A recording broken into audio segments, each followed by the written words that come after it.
La Cátedra, conducido por Karina Colioca, un programa donde los docentes universitarios son los protagonistas.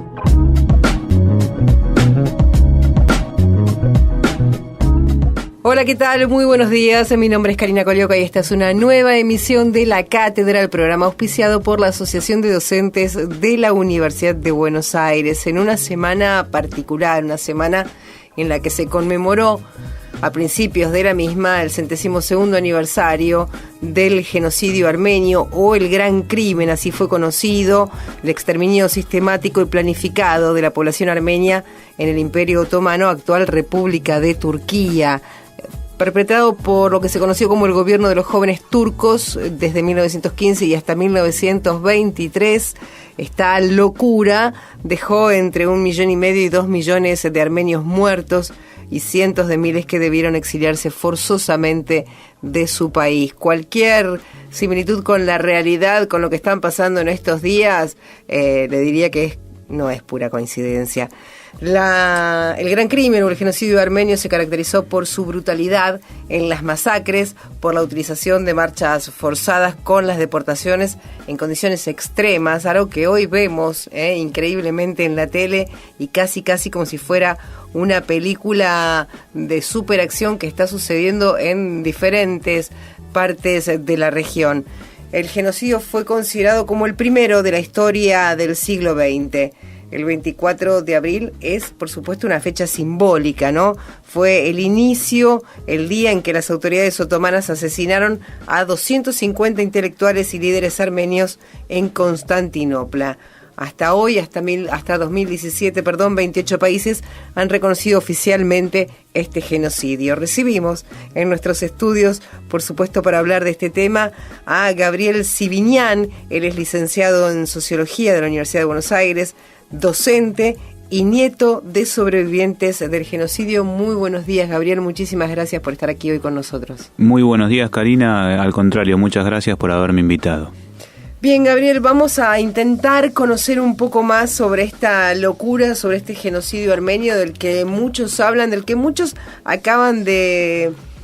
No te voy a decir que se acaban de enterar, pero sí mucho revuelo se armó después de, increíblemente, que algunas novelas turcas tomaran el protagonismo, y ahí empezamos a encontrarnos con que, no, espera un poquito, esto no puede pasarse porque hubo un genocidio. ¿Y desde cuándo en la Argentina le damos importancia a este genocidio? Y lo primero y principal, ¿qué es y quiénes son los responsables?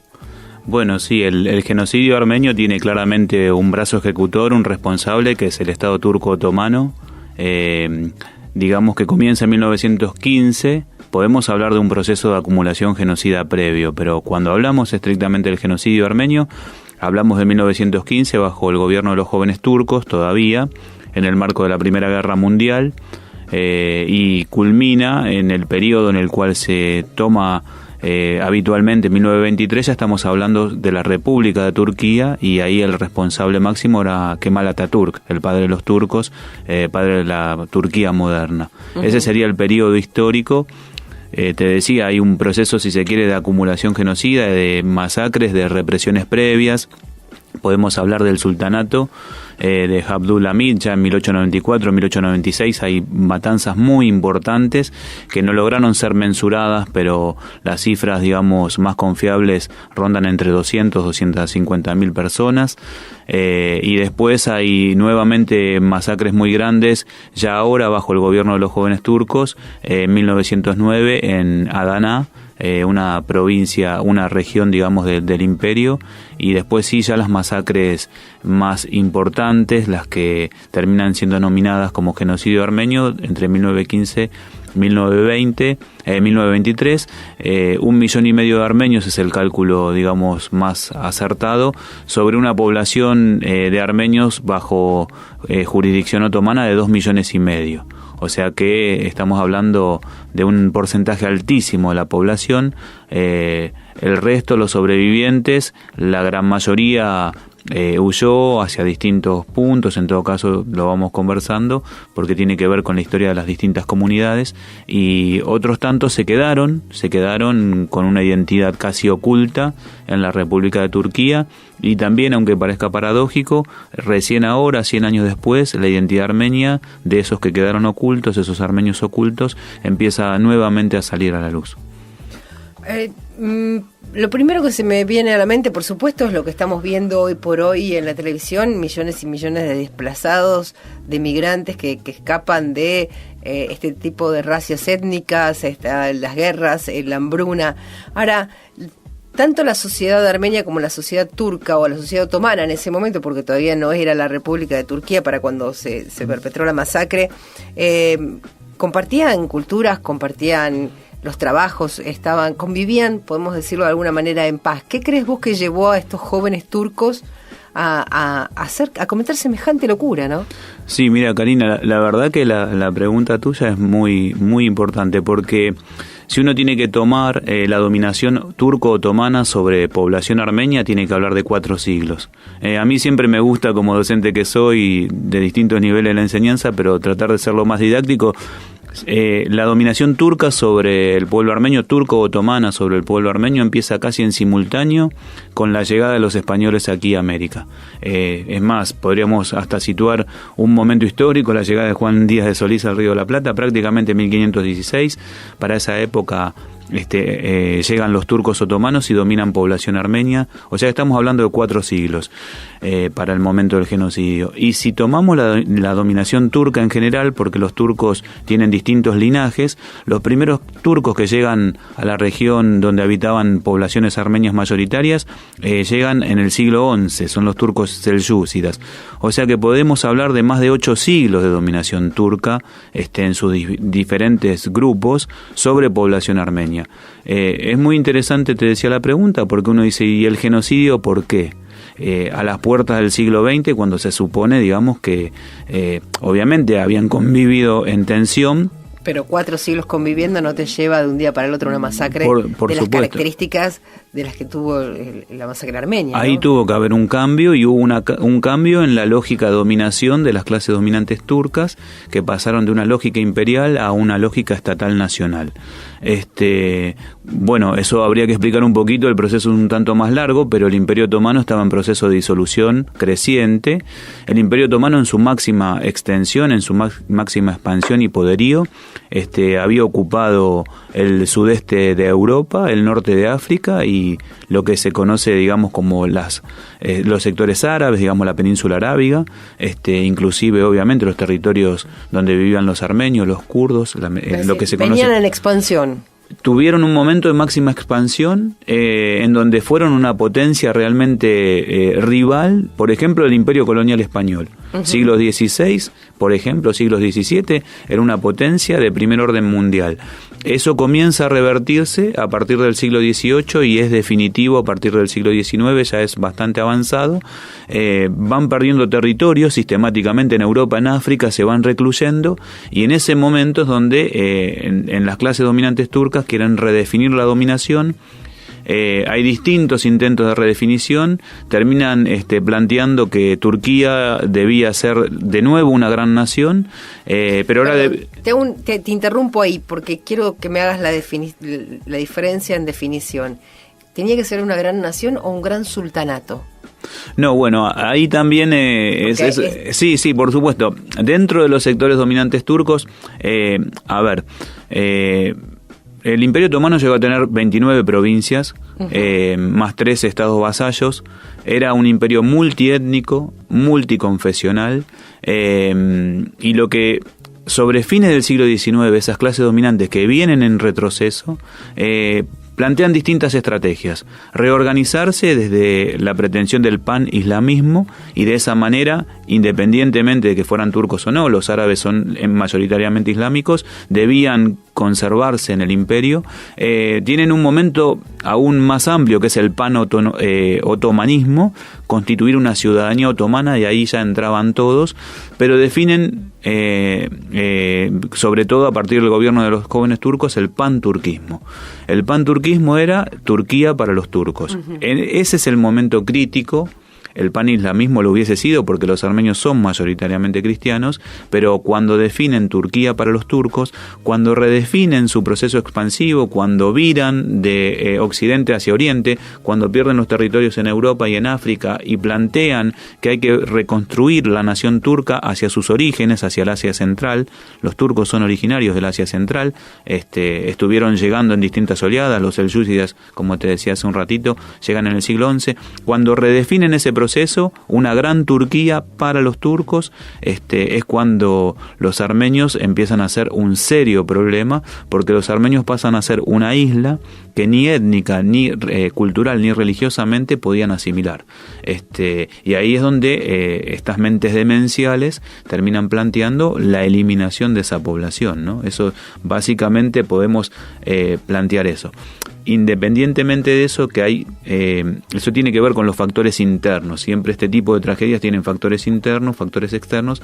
Los factores externos son que para fines del siglo XIX claramente las potencias imperialistas europeas, Gran Bretaña, Francia y Alemania, se están disputando lo que son los despojos, la disolución de ese imperio, y también son corresponsables. No brazos ejecutores, pero sí corresponsables de la tragedia armenia. Yo te iba a preguntar quiénes fueron testigos de la tragedia armenia, me los nombraste un poquito antes, pero me gustaría saber responsabilidades también, ¿no? Porque vos recién decías, no son responsables directos, pero sí tienen mucho que ver. A ver, fines del siglo XIX, empieza a cocinarse también una suerte de historia bélica que va a llevar gran parte del siglo XX, con las dos grandes guerras, y me interesa mucho cuál es la responsabilidad, porque para que esto suceda tiene que haber un montón de gente que mira para otro lado, inevitablemente, ¿no? Sí, digamos, los silencios, las complicidades y yo insisto directamente las corresponsabilidades, no en términos de brazos ejecutores, obviamente, pero nosotros sabemos, de nuevo, por ahí este vicio o virtud, vas a saber desde dónde, en relación a tratar de ser didáctico a partir del ejercicio de la docencia. En ese mismo momento prácticamente se está constituyendo el Estado Nacional Argentino. Y está también avanzando sobre territorios y está exterminando poblaciones originarias. Y nosotros sabemos, lo conocemos porque es nuestra propia historia, que ese Estado nacional que avanza más allá de la Pampa, la Patagonia, y que extermina, somete, esclaviza. La famosa conquista del desierto, ¿no? Estamos hablando de la conquista del desierto con Sarmiento y con Roca. Claro. Con los dos, exacto, un poquito cada uno, ¿no? Exacto. Legitimado culturalmente por esa élite oligárquica. Si bien es un Estado que se define nacional, bien sabemos que está penetrado por intereses imperiales, básicamente británicos. Digamos, los que usufructúan los resultados, entre comillas, exitosos de esa campaña son británicos, son ingleses. Y bueno, lo mismo ocurre allí también. Ese Estado turco otomano, opresor, que extermina una población originaria, también está atravesado por intereses imperiales. Intereses imperiales que no son tan definidos como aquí, porque aquí claramente fue el imperialismo británico. Esa es una zona estratégica del mundo, lo sigue siendo. Lo sigue siendo, y vaya si lo es. Por supuesto. Entonces, las potencias imperiales las disputaban y bueno, la élite turca, acá abrimos otro capítulo, pero la élite turca tuvo siempre como enemigo fundamental, y en ese caso por ahí lo podemos conversar, su enemigo fundamental fue Rusia, el imperio zarista. Entonces, en un determinado momento elige, en el marco de un proceso de disolución creciente, digamos de retraso creciente frente a Occidente, recostarse sobre Occidente y mantener relaciones más intensas, más fluidas con las distintas potencias imperiales, y de alguna manera esas potencias van penetrando, y podemos ver en distintos momentos, en distintas áreas, esferas de la vida política, social, cultural, cómo franceses, ingleses y alemanes ayudaron a montar ese Estado, digamos, ayudaron a concebir ese proyecto, y por eso lo menciono como corresponsables, ¿no? Hoy, franceses, ingleses y alemanes reconocen el genocidio armenio. Alemania y Francia sí. Alemania y Francia como Estado. Inglaterra no. Inglaterra no. Inglaterra sigue sin reconocerlo. ¿Qué dice que fue?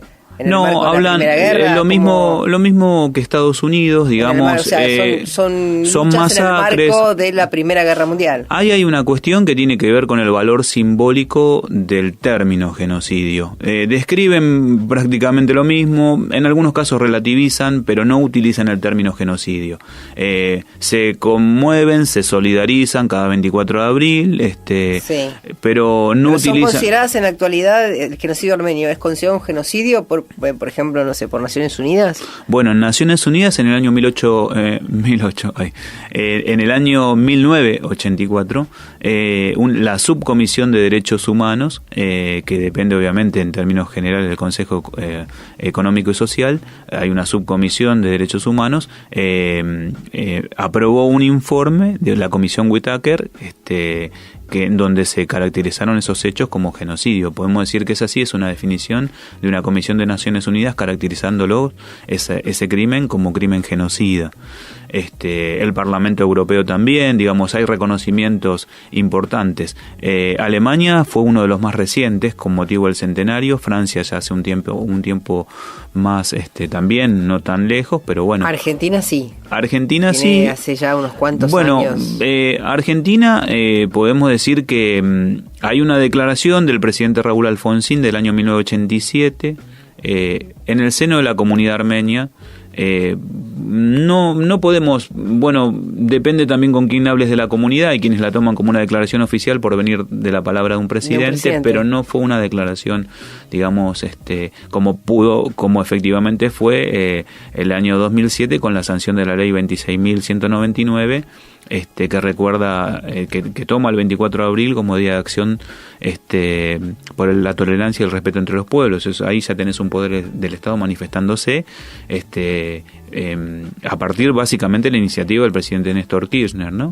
Y después sí, también hay una sanción judicial que es muy importante en el año 2011, de un tribunal federal del juez Ollarvide, que también frente a una demanda, eso también es otro tema que podríamos conversar, pero puntualmente frente a una demanda, dictaminó que lo que había ocurrido con el pueblo armenio en el seno del Imperio Otomano había sido un genocidio.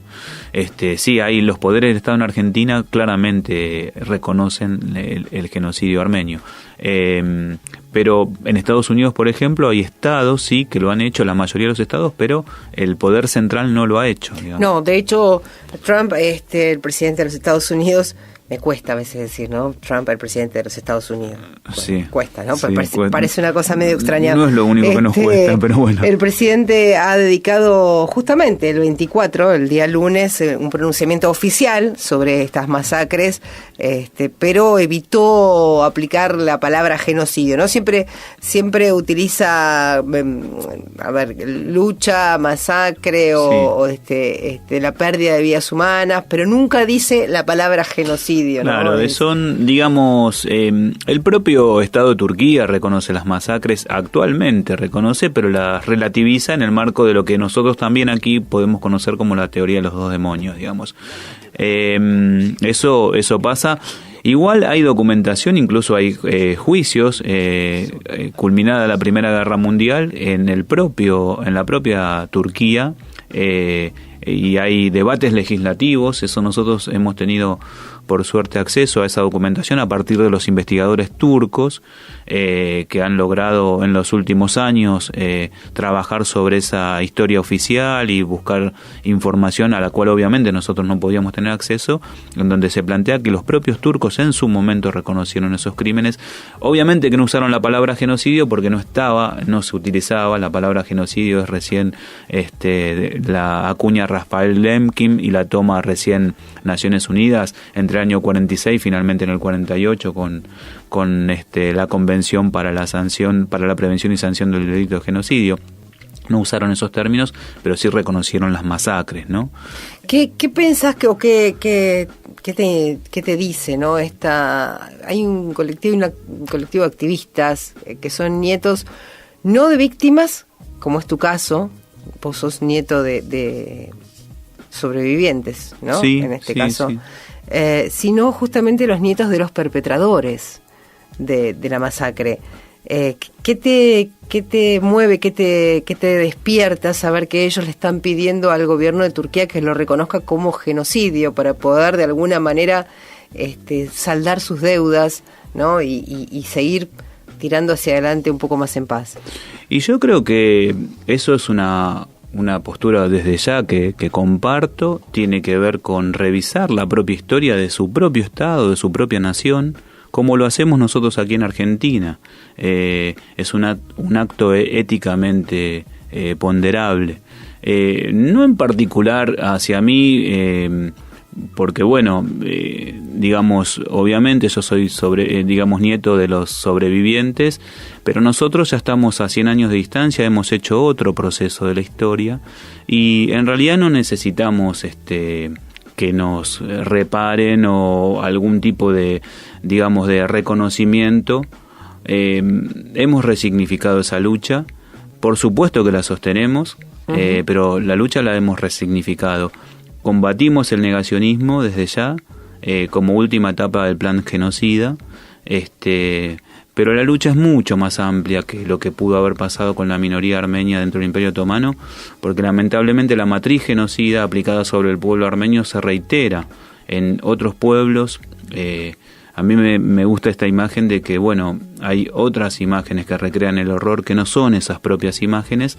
Entonces, por supuesto que sería un reconocimiento definitivo hacia una lucha que lleva décadas, ya un siglo, pero la lucha es mucho más amplia que el propio reconocimiento de la particularidad, ¿no? Entonces, enhorabuena que lo hagan, que revisen su historia, no solamente para con los armenios, porque hubieron otras minorías que fueron salvajemente eso te iba a preguntar porque sí. Uno lo conoce como el genocidio armenio, pero no fueron los únicos ni los últimos.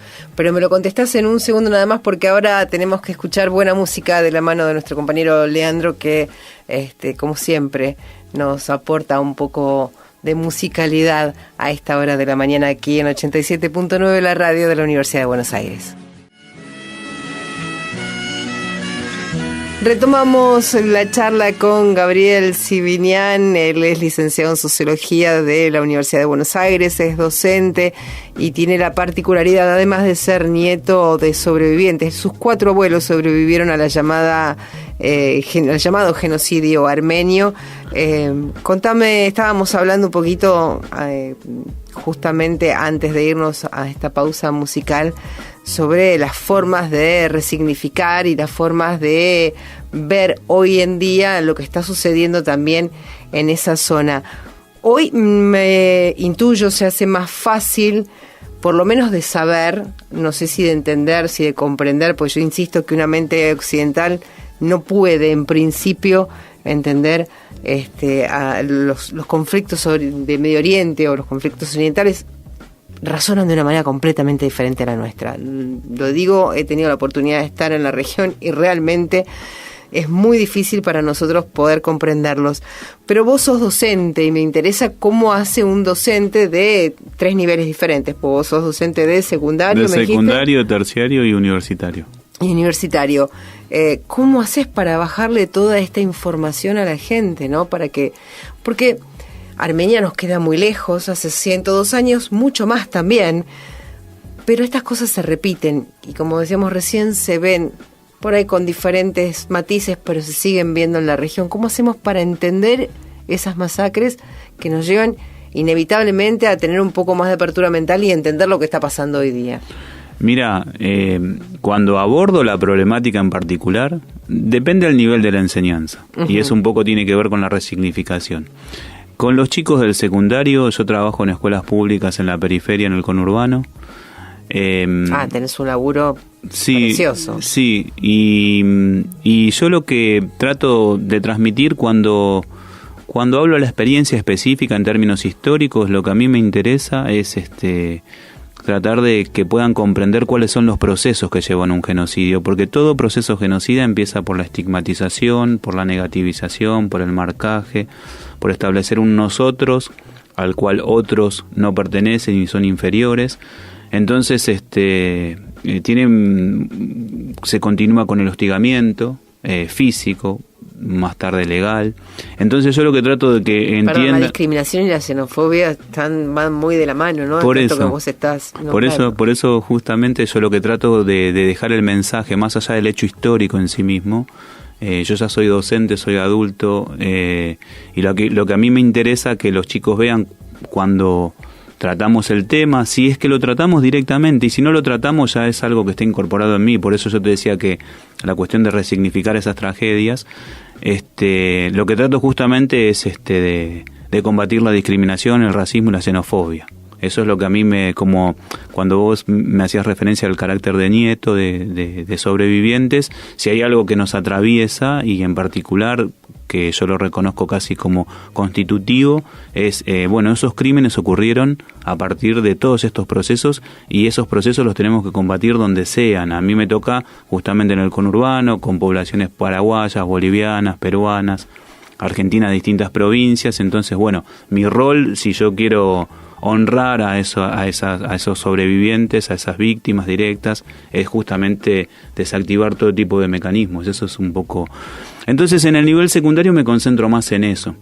En los niveles ya terciarios o universitarios, en donde por ahí sí haya un interés más particular sobre la cuestión, sobre la región, por una cuestión, digamos, de justamente de intereses, de vocaciones. Vos tenés una cátedra, ¿no?, en filosofía. Yo comparto, digamos, yo formo parte con el profesor Saad Chedid de la Cátedra de Estudios Palestinos Edward Said. Nosotros somos una de las cátedras libres del CV, de la Secretaría de Extensión Universitaria. Abordamos desde hace 8 años el conflicto israelí-palestino. Cuando trabajamos esas cuestiones en el ámbito universitario y en el ámbito terciario, que también lo trabajo ya como contenido en sí mismo, ahí empiezo por el mapa, en relación a lo que vos decías de las distancias y demás. ¿Dónde estamos ubicados, no? Empiezo por el mapa, porque uno piensa Armenia, Palestina, no hay. Bueno, yo confieso, tuve la oportunidad de viajar el año pasado, visité Israel, Palestina y Jordania, y aún siendo una persona de las comunicaciones y teniendo un poquito más de información, algunas cosas de la cosa territorial de Palestina y de Israel realmente me sorprendieron, ¿no? Palestinas literalmente son como, lunares en una espalda, ¿no? Lo digo, esa fue la forma en que a mí se me representó. No hay un límite marcado, ni natural, ni producido por el hombre de ninguna manera. Son como asentamientos muy difíciles de manejar. Todo es muy difícil. Cuando estás ahí, te dan muchas ganas de ponerte siempre del lado palestino, y cuando escuchas algunas cosas de los israelíes decís, entonces estoy del lado israelí, y no sabes de qué lado de ese maldito muro ponerte, porque las condiciones de vida de cualquiera de los dos lados son realmente difíciles, ¿no? Pero teniendo esa visión de algo tan lejano, traspolarla a la Argentina con lo que está pasando o con lo que está comenzando a verse a partir de este último tiempo, ¿cómo se maneja? Bueno, es el tema israelí-palestino. Se puede manejar, ¿no? Sí, el tema israelí-palestino, mira, si lo abrimos... Este fue un comentario porque realmente me interesaría abrir una Israel-Palestina, pero quiero una hora completa para ese tema, porque realmente es muy interesante, ¿no? Una cuestión en particular, en relación al muro y los dos lados, claramente hay una potencia ocupante y una población originaria que está siendo expulsada desde el año 47, incluso desde antes de la implantación del Estado de Israel en Palestina. El plan Dalet es previo, es todavía bajo mandato británico, y están expulsando porque el proyecto sionista es un Estado homogéneo judío, y están en proceso de expulsión aún. Es un proceso de implantación colonial, de implantación de población colonial y de desplazamiento de los originarios, porque nosotros podemos conocer aquí procesos de implantación colonial, los hubo, pero que la implantación colonial sea paralela al desplazamiento de los originarios ya es bastante más diferente. Pero eso es algo muy similar a lo que le ha pasado a los armenios, estaban en el territorio mucho antes de que llegara el Imperio Otomano, ¿no? Sí, lo que pasa es que, ya te digo, esto es un plan prediseñado, y por eso te digo, en el caso del muro de los dos lados, claramente mi posicionamiento, además por pertenecer a la cátedra de ya, es del lado de los que están padeciendo el muro, porque el muro lo están construyendo los colonizadores, los opresores. Pero si, por ahí te lo digo al aire, no sé si corresponde, pero si algún día podemos dedicarnos un programa entero... Lo vamos a hacer, y esta además es una radio de la Universidad de Buenos Aires, es absolutamente pluralista, nadie nos dice qué es lo que debemos decir frente al micrófono, ¿no? Cada uno se hace responsable de lo que dice, y está muy bien que así sea. Yo creo que, insisto, es muy difícil, no puedo competir contigo que tenés una cátedra y que sabés mucho del tema. A mí como cosa humana realmente fue una experiencia muy interesante, de la misma manera que lo fue ver cara a cara a los refugiados. Yo trabajo dentro de la red de la universidad también en el sector del informativo, y para mí siempre fueron los refugiados, los 4 millones de personas que ¿no? Uno habla de los migrantes, y de golpe cuando uno los ve cara a cara y te das cuenta que son absolutamente idénticos a vos, realmente te produce una sensación muy, pero muy particular. Igual, Karina, en relación a eso, y si querés, después vuelvo sobre lo que me habías preguntado, porque un poco nos fuimos hacia una cuestión lateral. Yo creo claramente que el sionismo tiene como víctimas fundamentales a los palestinos desde ya, pero también tiene como víctimas a las personas, a los europeos o de distintos lugares del mundo de confesión judía, y los ha deshumanizado. Pero eso es otra cuestión. Lo vamos a charlar en otro, porque también tengo cosas para decir, pero no me quiero ir de esto, porque no es para atacar a Palestina, ni muchísimo menos, pero sí también para dejar sentada alguna postura de Israel que me parece que también merece ser escuchada por nuestros oyentes. Yo lo que te quería decir en relación al tema específico armenio, o aún el palestino si fuese el caso, empiezo por el mapa. Empiezo por el mapa para situar en espacio, obviamente, para situar en tiempo, pero sobre todo por el mapa, porque si uno ve el mapa de la región, armenios y palestinos, o la región, digamos, en general, es la región de la medialuna de las tierras fértiles, ¿no? En su borde nororiental o en su borde sur occidental.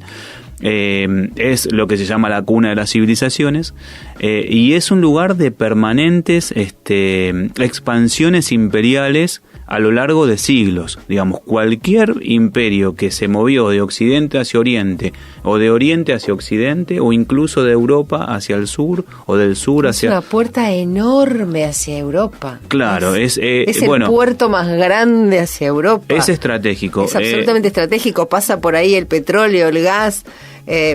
Ahora, ¿no? La ruta de la seda, claro, la ruta de la seda, digamos, es un lugar de, digamos, de encuentro de culturas, lo fue. Pero en relación a lo que está pasando, incluso en relación al propio tema armenio y aún del tema palestino, lo novedoso es que después de las cruzadas, después de las expansiones europeas entre el siglo XI, XII, XIII, después de casi 7 siglos, los occidentales volvieron a la región. Y gran parte de lo que ocurre tiene que ver, lo que ocurrió históricamente y lo que ocurre hoy, tiene que ver justamente con la expansión imperial occidental en la región. Porque, insisto, era lo que yo te decía, la lógica imperial otomana era una lógica de diferencia. Estaban, digamos, los armenios, por ejemplo, eran los dhimmi, los infieles, los inferiores, pero estaban contenidos dentro del propio imperio. Obviamente que tenían que pagar más altos impuestos, obviamente no podían portar armas, obviamente su palabra no valía en un juicio, eran claramente, pero convivían, digamos, dentro del imperio, y no se pensó en su exterminio. No se pensó. En todo caso, se podían reprimir las rebeliones, sublevaciones o protestas como cualquier imperio hace, o como cualquier estado hace, incluso hoy en día. Si me dijeras que llevaban grilletes, te diría que son los esclavos del principio de las historias. Sí, pero a lo que me refiero es que en ningún momento la lógica de dominación imperial, que era una lógica heterogénea, que incluía las diferencias, pensó en su exterminio. Voy a decir algo que por ahí alguien descendiente de armenios incluso puede sonar hasta disruptivo, pero si uno piensa la lógica de dominación imperial otomana en relación a la lógica imperial colonial española, te puedo asegurar que fue absolutamente más cruel la lógica de dominación española, porque arrasó con culturas enteras, desaparecieron culturas enteras, aculturizaron culturas enteras justamente, cosa que no ocurrió dentro de una lógica de dominación imperial también, con dominantes y dominados, con subordinados y subordinadores, con explotación, digamos, no ocurrió en el caso de los armenios con el Imperio Otomano, que provocaron masacres desde ya, pero que, digamos, estabilizaban una dominación y esa dominación los contenía, no los exterminaba. Los extermina cuando entra, a través de las élites, la lógica de dominación estatal nacional, exclusivista. Cuando ellos dicen tenemos que crear Turquía, porque aquí no hay lugar para los no turcos, además una Turquía ligada y claramente definida por el Islam, entonces no hay lugar para los cristianos. Eso es propio de fines del siglo XIX, principio del siglo XX, y son ideólogos que estudiaron y que copiaron los modelos occidentales. Por eso lo que vos decías respecto a que a nosotros nos cuesta entender la lógica de los orientales, porque los pueblos convivían en ese imperio. O sea, vos recogés los testimonios de los sobrevivientes, ya hoy prácticamente no hay, pero en un poblado convivían los armenios con los turcos, con los griegos, con los árabes, con quien viniese. No, y además no eran homogéneos esos pueblos.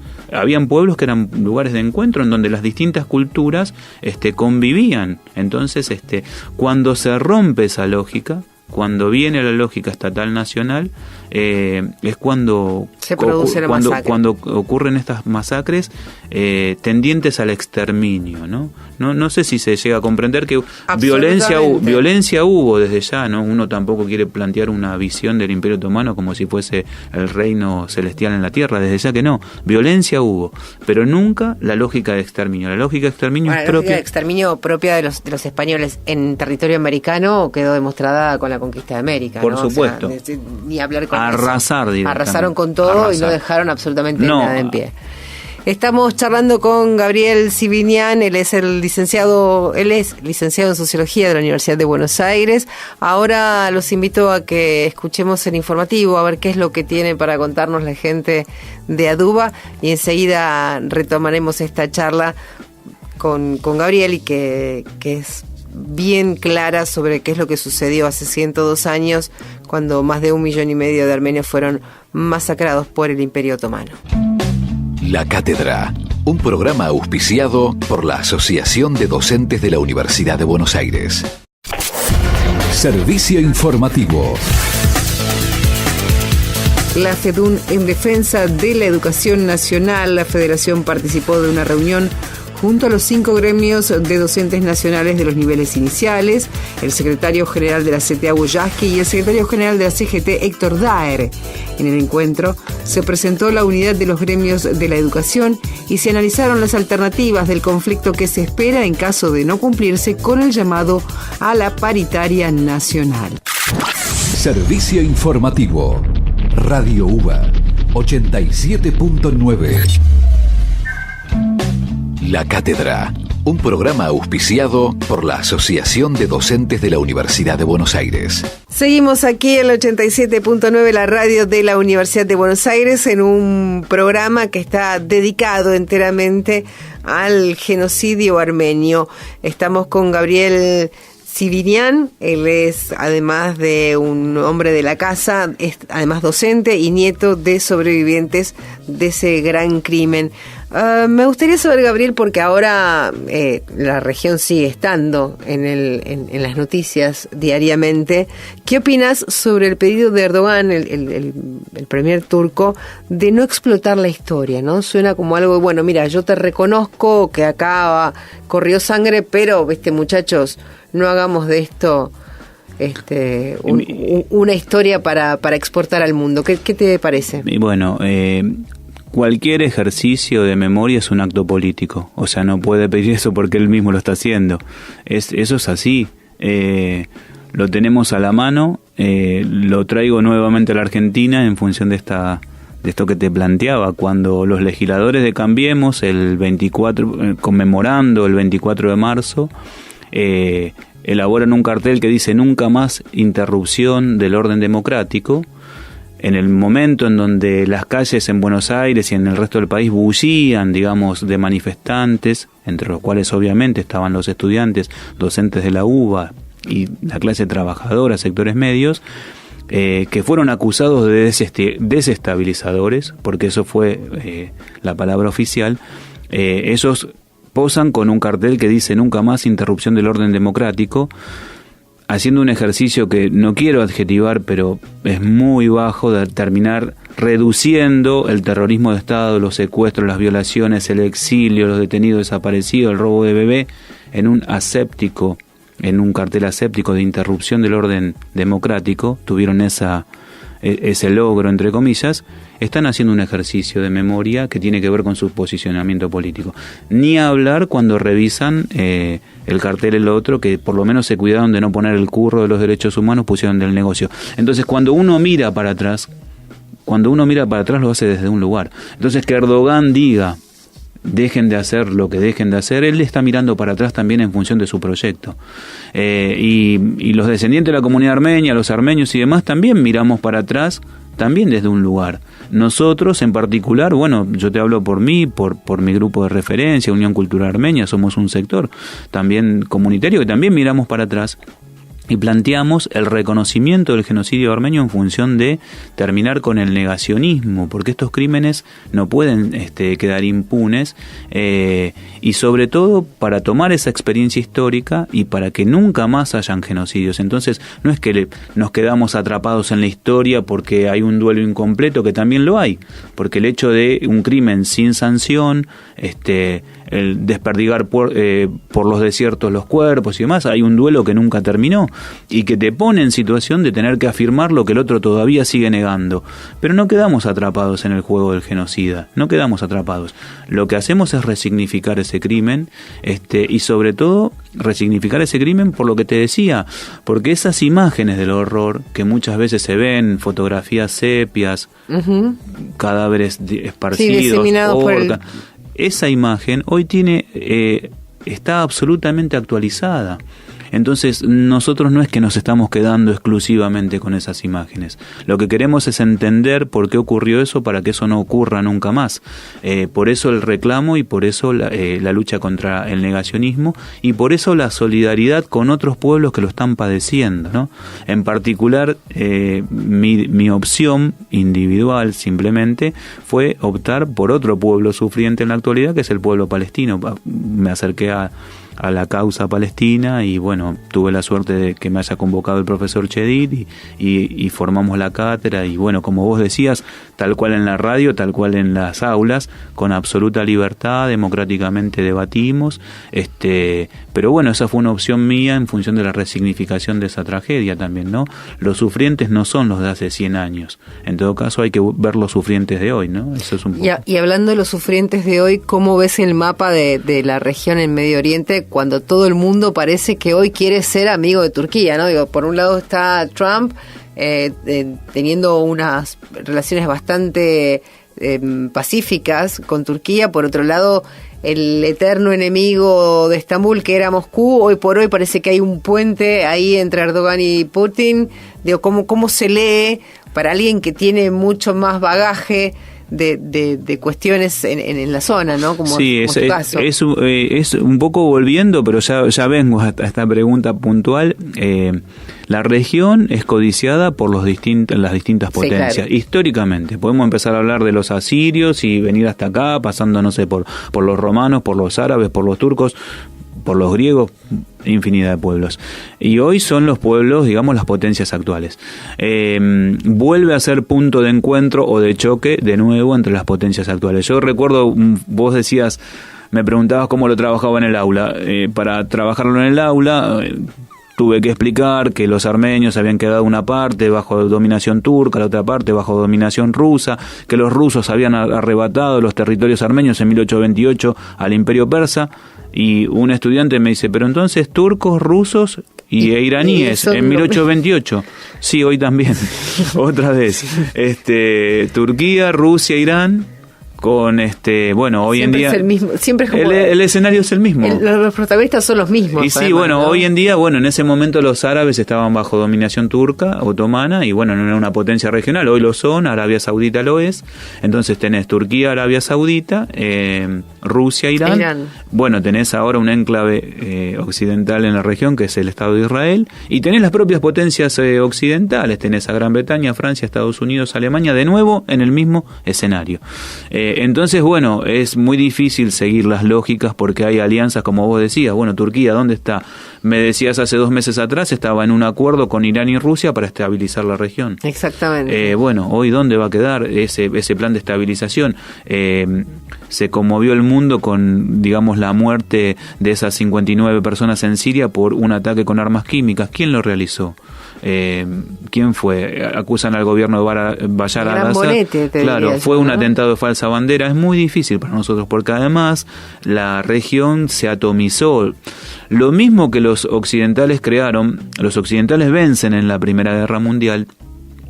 Tienen un plan que se llama Sykes-Picot en 1916, antes del triunfo. El triunfo sobre los turcos otomanos fue en 1918. Ya en 1916, Francia y Gran Bretaña con Rusia ya tenían el mapa de cómo iban a distribuirse esos territorios, sus áreas de influencia y los territorios.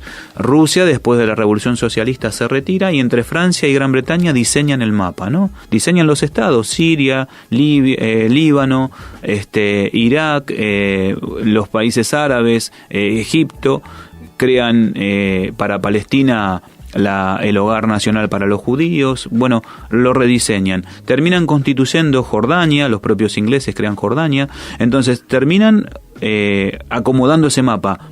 Turquía la delimitan lo que es la Turquía actual, arman ese mapa que tiene una estabilidad de un siglo. Hoy están desarmando los mismos que armaron ese mapa sobre fronteras absolutamente artificiales, porque es lo que vos decías. Sí. No hay comunidades étnico-nacionales puras viviendo ahí. Son pueblos diversos, son culturas diversas. Y culturas que están tan entrelazadas, imbricadas en su génesis, digamos, que no podés entender la lógica nacional. ¿Dónde está? No lo podés. Dígame dónde está el problema, muchachos, porque la verdad es que de este lado no se entiende. No, bueno, eso mismo que crean artificialmente, que son esos estados nacionales, que habían logrado tener cierta estabilidad, porque ya había una identidad siria, pese a la diversidad, digamos. Bueno, los kurdos siempre se reivindicaron como kurdos, no como sirios, digamos. Pero bueno, habían situaciones, pero ya habían identidades, proceso de construcción, habían un estado, habían escuelas, había simbología.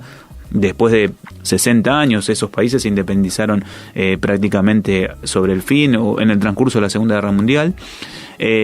Bueno, ahora lo están desarmando. Ahora están desarmando todo lo que han armado. Están destruyendo todo. ¿Están destruyendo? ¿Vos crees que es porque se dan cuenta que estamos en un momento en el que Oriente quiere imponerse más que nunca por sobre Occidente? Yo creo que es por eso. Sí, yo creo que hay planes tanto chinos como rusos. Los planes rusos son históricos. Ellos siempre quisieron llegar hasta lo que ellos definen los mares de aguas calientes, el mar Mediterráneo, y avanzar vía el Cáucaso a la región y también por los Balcanes hacia el Mediterráneo. Ese plan expansionista ruso es histórico. Con una Turquía que además tiene un pie en Europa y un pie en Asia. Claro, ¿no? y como una Turquía, como yo te decía, como enemiga fundamental histórica. Nosotros estuvimos un poco yendo y viniendo, pero hubieron 13 guerras ruso-turcas en 200 años. Por eso te decía, el Imperio Otomano tuvo un enemigo fundamental, que fue el Imperio Zarista. Por eso se recuesta sobre Occidente e intenta copiar su modelo, ¿no? Y también China. China también tiene un proceso de expansión hacia Occidente. Tiene, de hecho, la nueva ruta de la seda, que está... Cualquiera lo puede googlear y ver, y es un proyecto justamente de hacer como un corredor, tanto a nivel virtual, a través de las redes, como también en términos materiales, con ferrocarriles económicos para llegar hasta Grecia. Ahí está la lógica expansiva oriental China, está la lógica expansiva rusa y está la lógica expansiva de Occidente, que están chocando en ese mismo lugar. Y en todo eso, en el medio tenés además a la religión, ¿no? Porque bueno, no es una cuestión menor también. Es que justamente el plan, también los invito a los oyentes, a los que se interesen en estas temáticas, a googlearlo, que googleen el nuevo mapa de Oriente del año 2006, que presentaron Condoleezza Rice con Ariel Sharon. El plan occidental en la región es destruir esos estados nacionales y crear pequeñas unidades político-territoriales con fuerte identidad religiosa, fundamentalista. La idea es partir en 2, 3 o 4 a cada uno de esos estados y azuzar el fundamentalismo religioso. Y de esa los califatos. Por ejemplo, y esa conflictividad permanente, fundamentada justamente en la cuestión religiosa, que haga enfrentarlos. Hay estudios en ese sentido, es la lógica del caos. Occidente fue y llegó con una dominación estatal, con la élite a las cuales le legó el poder, pero que siguió controlando. Después cada proceso histórico siguió su curso, algunos se radicalizaron, se vincularon con la Unión Soviética, algunos regímenes, algunos estados, países, gobiernos, Siria, Irak en algunos momentos, Egipto en otros momentos se volcaron sobre Occidente. Bueno, la lógica se fue dando, es bastante compleja, es muy dinámica, pero ahora quieren rediseñar con el caos el enfrentamiento continuo y la explotación de recursos sin administrarlos, ni siquiera, no directamente, ni siquiera indirectamente. Directamente tomar los recursos y llevárselos y generar un caos regional de proporciones. Eso es la lógica occidental en la región, nuevamente promotora de enormes crímenes. Yo creo que esto no es, insisto, para salvar a los actores directos en territorio. También podemos hacer la crítica sobre las culturas, sobre los pueblos, sobre las dirigencias de cada uno de los lugares. Pero la lógica hoy de nuevo, otra vez Occidente en la región, otra vez la civilización europea en la región, otra vez generando el caos, como lo hizo en África históricamente, como lo hizo en Asia históricamente, como lo hizo en América históricamente. Lamentablemente, la lógica europea occidental es una lógica bastante comprometedora, bastante perversa para los pueblos del llamado tercer mundo. Y yo me atrevería a decir, para ir finalizando, que la única llave para poder destrabar estos conflictos, hay dos, ¿no? La primera y principal es la educación, inevitablemente, y la segunda, y con esto yo voy a dejar abierto para un próximo programa, porque de verdad es muy interesante charlar contigo, Gabriel, es el empoderamiento de la mujer, ¿no? Que es una figura que en esa zona es una clave, es una llave maestra. Gabriel, te agradezco muchísimo que hayas llegado hasta aquí, hasta los estudios de la radio de la Universidad de Buenos Aires, para charlar un poco más sobre este genocidio armenio del que se conmemoraron 102 años el lunes 24 de abril. Muchas gracias, los micrófonos están abiertos. Desde ya te digo que te voy a volver a llamar y quiero charlar contigo. Quiero que me digas nada más, que para que nuestros oyentes lo recuerden, vos tenés una cátedra en la Facultad de Filosofía y Letras sobre el conflicto, claro, sobre el conflicto israelí-palestino. Estamos con el profesor Saad Chedid, que es el titular. Tenemos abiertas las inscripciones, ¿cómo es el tema? En el segundo cuatrimestre vamos a dictar un nuevo seminario. Nosotros trabajamos en general en los segundos cuatrimestres, y en los primeros cuatrimestres somos cátedra visitante en distintas universidades del país, y tenemos otro tipo de tareas también académicas. Así entonces, al que le interese, a partir del segundo cuatrimestre en Filosofía y Letras puede ir a averiguar, se inscribe. ¿Cómo es la modalidad de cursada? No, pueden ser tanto alumnos regulares de las carreras de filosofía, particularmente de historia, pero de las otras carreras de la Facultad de Filosofía y Letras, o también pueden ir como oyentes. No es necesario estar inscripto en la universidad en una carrera en particular, pueden venir de otras facultades de la propia UBA. Es una materia que se da... ¿Es presencial o virtual? No, es presencial y es curricular para aquellos que quieran cursarla.